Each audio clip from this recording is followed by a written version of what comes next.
أنا أقرأ برواية حفص عن عاصم من طريق أبي محمد عباد بن صباح من كتاب الشاطبية.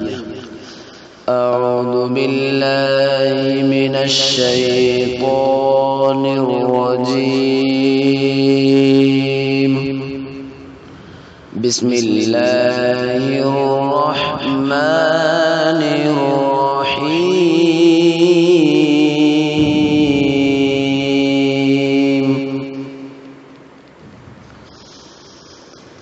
سبحان الذي يسرى بعبده ليلا من المسجد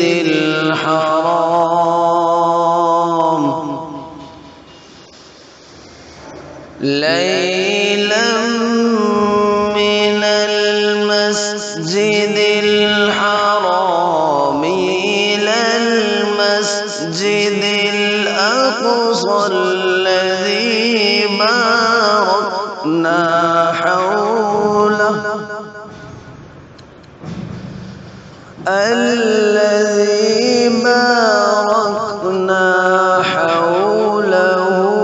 لنريه من آياتنا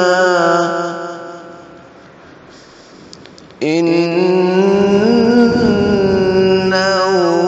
هو السميع البصير.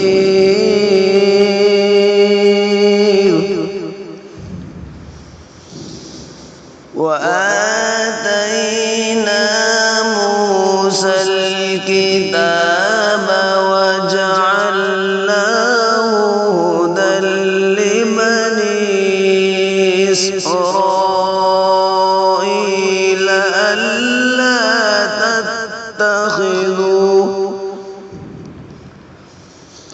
ألا تتخذوا من دوني وكيلا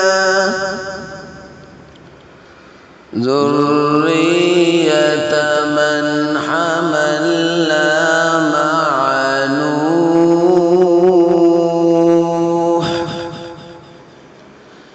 إنه كان عبدا شكورا.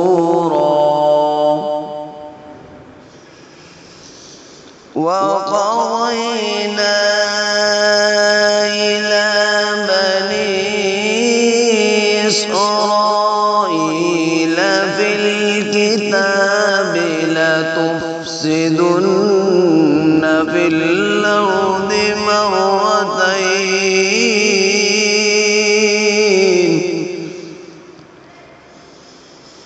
وقضينا إلى بني إسرائيل بالكتاب لتفسدن في الأرض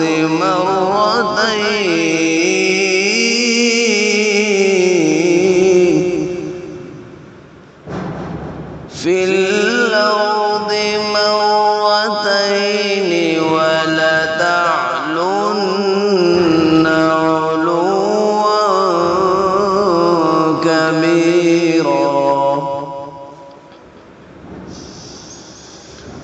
فإذا جاء وعد أولاهما بعثنا عليكم عبادا لنا أولي بأس شديد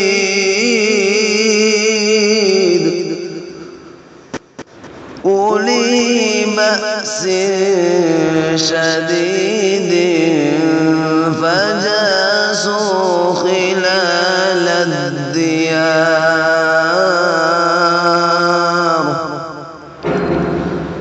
وكان وعدا مفعولا. ثم رددنا لكم الكرة